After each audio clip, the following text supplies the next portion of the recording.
Why do scientists believe 55 Cancri E is a giant diamond? Let's dive into this cosmic treasure.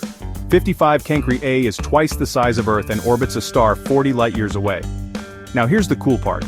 Its core is so rich in carbon that scientists believe it has crystallized into diamond under extreme pressure. But before you plan your next space trip, remember it's 2000 degrees Fahrenheit there and rains molten lava. So maybe hold off on packing your bags. Space is full of wonders and 55 Cancri E is one shiny example.